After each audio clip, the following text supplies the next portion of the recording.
السلام علیکم ساتھیوں، کیسے ہیں آپ سب؟ سفر نامہ میں ایک نئی ویڈیو کے ساتھ ہم حاضر ہیں آپ کی خدمت میں۔ آج ہم بات کریں گے افغانستان کے بارے میں۔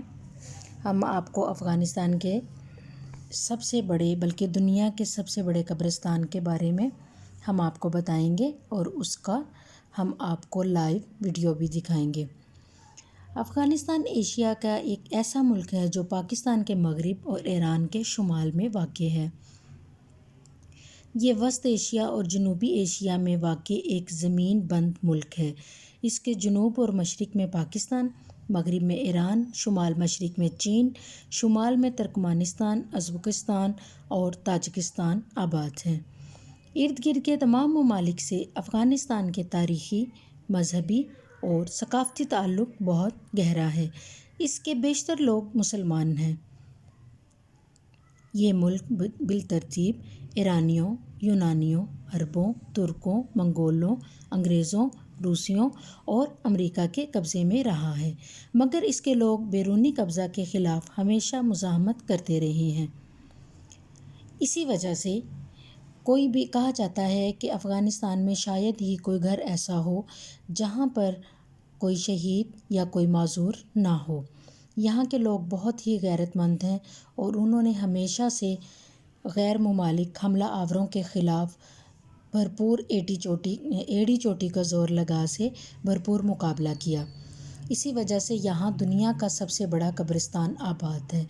ہم اس جگہ پر تقریباً یہ قبرستان میں ہم نے پیدل تو میرا خیال ہے کہ ممکن نہیں تھا، اس لیے گاڑی کے اندر بیٹھے بیٹھے ہم نے فاتحہ خوانی بھی کی اور اس قبرستان کا وزٹ بھی کیا۔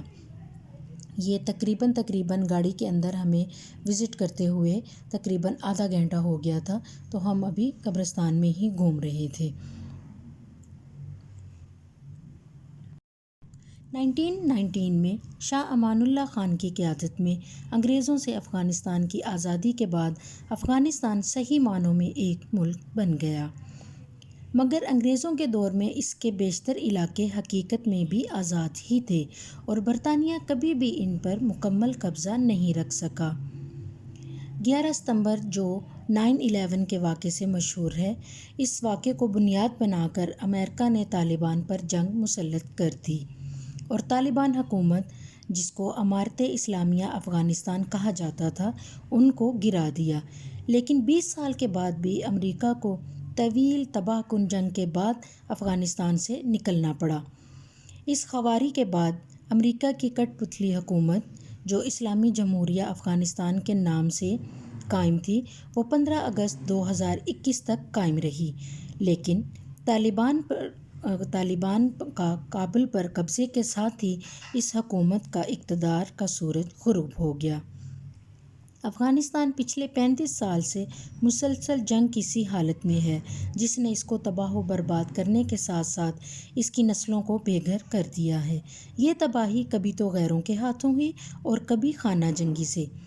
اگرچہ افغانستان کے پاس تیل یا دوسرے وسائل کی کمی ہے، مگر اس کی جغرافیائی حیثیت ایسی ہے کہ وہ وسطی ایشیا، جنوبی ایشیا اور مشرق وسطیٰ کے درمیان میں ہونے کی وجہ سے تینوں خطوں سے اس کا تعلق ہمیشہ نسلی، مذہبی اور ثقافتی رہا ہے اور جنگی لحاظ سے اور علاقے میں اپنا دباؤ رکھنے کے لیے ہمیشہ اہم رہا ہے۔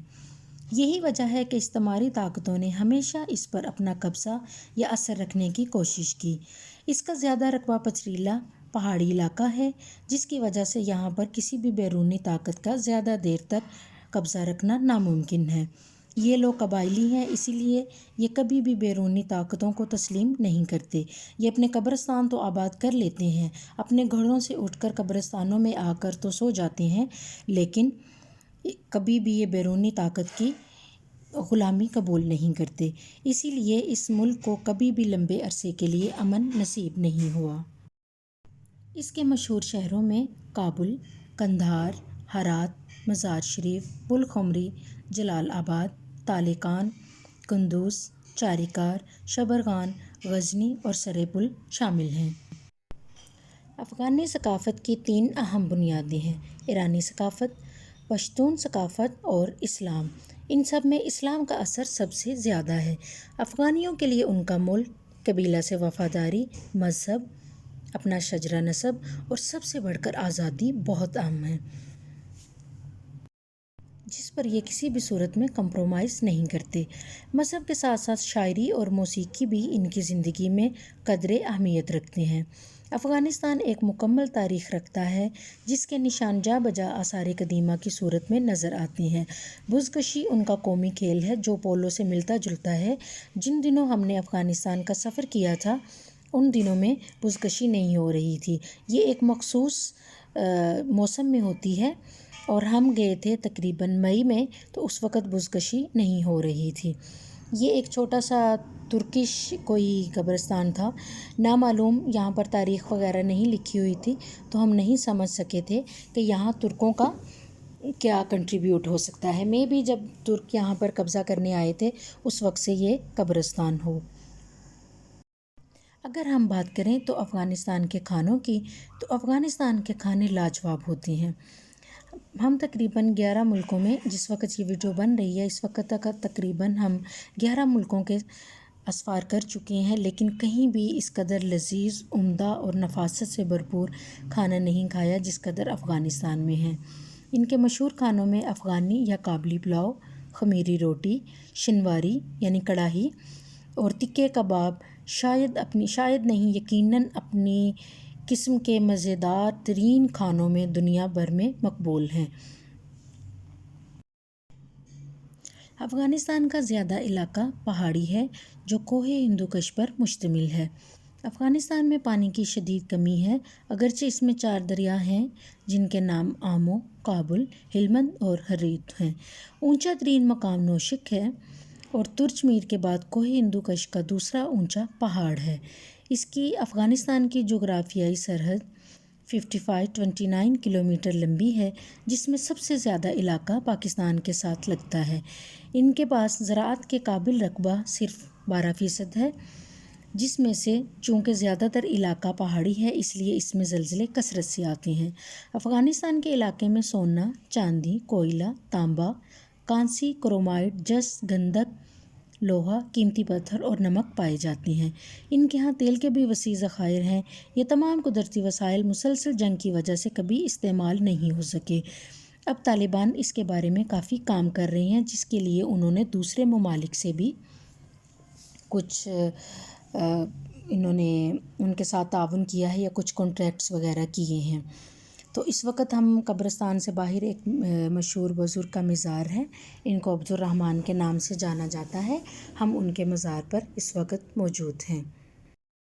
اگر ہم بات کریں مزار کی یا طالبان مزار کو کیسے دیکھتے ہیں، تو جو ہم نے دیکھا اس میں سے مطلب بہت سے لوگوں نے طالبان چونکہ دیوبند فرقہ سے تعلق رکھتے ہیں، لیکن ہم نے ان کے ساتھ ساتھ یہاں پر تھوڑا سا کچھ سنی طالبان آپ کہہ لیں یا تھوڑے جن کو بریلوی بھی کہا جاتا ہے، جو مزار وغیرہ پر جاتے ہیں، دعائیں کرتے ہیں، اسی طرح بھی ہم نے وہاں پر افغانیوں کو رہتے دیکھا۔ ہم یہ تو نہیں کہہ سکتے کہ وہاں مزاروں پر آنے والے یا دھاگے باندھنے والے یا نمک کھانے والے یا منتیں ماننے والے طالبان ہیں، لیکن یہ افغانی ہیں۔ تو یہ کہا جا سکتا ہے کہ افغانستان میں سنی یا بریلوی فرقہ سے تعلق رکھنے والے بھی افغانی کافی کثرت سے موجود ہیں۔ ہم نے دیکھا جیسا کہ ہمارے یہاں پاکستان میں عام مزاروں پر منت کے دھاگے باندھے جاتے ہیں یا بیٹھ کر عبادات یا دعائیں وغیرہ کی جاتی ہیں، یا بعد میں وہاں پر نمک رکھا ہوتا ہے، نمک چاٹتے ہیں برکت کی وجہ سے لوگ، یا پھر وہاں پر بیٹھے بزرگوں سے سر پر وہ تنکوں سے بنا ہوا جھاڑو کی ایک قسم ہوتی ہے وہ پھروایا جاتا ہے جسم پر، اور اس سے شاید یہ مراد لی جاتی ہے کہ اللہ تعالیٰ آپ کی بیماریوں کو دور کریں گے، تو شاید یہی مراد تھی۔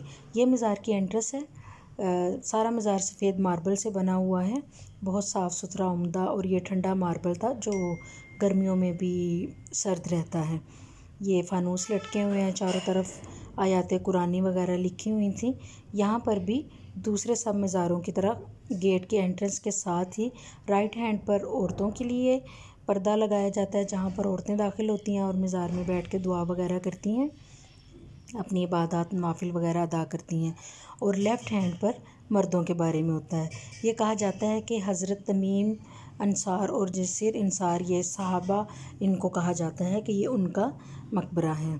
واللہ عالم، زیادہ بہتری تو اللہ تعالیٰ جانتے ہیں، لیکن یہ بہت 100 سالوں پہلے، ہزاروں سالوں پہلے سے یہاں پر یہ مزار تھا، جس کی بعد میں عمارت وغیرہ بنائی گئی تھی۔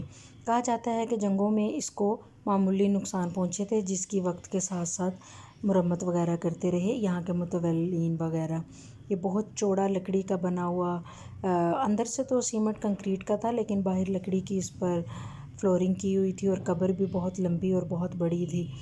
یہاں پر جیسا کہ آپ دیکھ رہے ہیں کہ وہ سامنے مردوں کا حصہ ہے، اور اس طرف میرے بیک پہ عورتوں کا حصہ ہے۔ میں نے کوشش کی کہ عورتوں کے حصے کی طرف سے میں ویڈیو نہ بناؤں یا اس طرف کیمرہ نہ کروں، چونکہ افغانی خواہ وہ طالبان ہوں یا نہ ہوں، وہ اپنے پردے کے بارے میں بہت حساس ہوتے ہیں۔ یہاں پر یہ عورتیں اپنی منت کا دھاگا وغیرہ باندھ رہی ہیں، جن کو میں نے کیپچر کیا ہے۔ ہم تو ویسے ان چیزوں کو اتنا نہیں مانتے، لیکن ہم نے یہاں دعا وغیرہ کی، فاتحہ خوانی کی۔ یہ جو مزار کے صاحبان ہیں ان کے بارے میں، ان کی مغفرت کی دعا کی، اپنے بارے میں اور اپنے دنیا سے گزر جانے والے احباب رشتہ داروں کے لیے مغفرت کی دعا کی، اور پھر ہم واپس آ گئے۔ یہ اس وقت یہ پوری 2 قبریں ہیں جو اکٹھی ساتھ ساتھ ہیں، اور کافی لمبی قبر ہے۔ اوپر سبز چادریں اور پھول وغیرہ، مصنوعی پھول وغیرہ بچھائے ہوئے تھے، جس طرح عموماً ہمارے یہاں پاکستان میں دیکھنے کو ملتا ہے۔ اوپر یہ بہت بڑا گنبد ہے جس سے فانوس لٹک رہا ہے، اور اس کے ساتھ جالی دار ہوا کے گزران کے لیے جالی دار فانوس وغیرہ اور جالی دار کھڑکیاں، روشن دان وغیرہ بنائے ہوئے ہیں۔ تو یہ تو تھا ساتھیوں، یہ چھوٹے سے یہاں پر یہ انجیر اگ رہی تھی، ابھی لگ رہی تھی، ابھی کھانے کے قابل نہیں تھی۔ تو یہ تھا آج کی ویڈیو، آج کا ولاگ۔ امید ہے یہ آپ کو پسند آیا ہوگا۔ تو اگر آپ کو پسند آیا ہو تو پلیز اس کو لائک کیجئے، سبسکرائب کیجئے، کومنٹ کیجئے، اور ویڈیو کو اپنے دوستوں کے ساتھ شیئر کیجئے۔ اس وقت جو سامنے آپ بلڈنگ دیکھ رہے ہیں، اب ہم اس میں جا رہے ہیں۔ یہ ہے قلعہ ہرات کا مشہور قلعہ۔ اب ہم اس میں جائیں گے اور آپ کو اس کا انشاءاللہ ٹور بھی دیں گے۔ تو لگے رہیے ہمارے ساتھ، بندے رہیے، تاکہ آپ کے لیے مزید اچھی ویڈیوز وغیرہ ہم لا سکیں۔ یہ جو گاڑی سامنے سے گزری ہے، یہ افغان ملٹری فورس تھی، یعنی طالبان جو ہیں۔ تو یہ مشہور قلعہ ہے، اس کے بارے میں بھی ہم انشاءاللہ آپ کو جلدی نیکسٹ ویڈیو میں ٹور دیں گے۔ تب تک کے لیے اللہ حافظ، گڈ بائے۔ اپنا خیال رکھیے گا، اور اپنے ساتھ جڑے ہوئے لوگوں کی صحت کا، اور خاص طور پر ان کی ذہنی صحت کا بہت خیال رکھیے گا۔ اللہ آپ کا اور ہمارا نگہبان ہو۔ اجازت دیجیے، پھر ملتے ہیں نا۔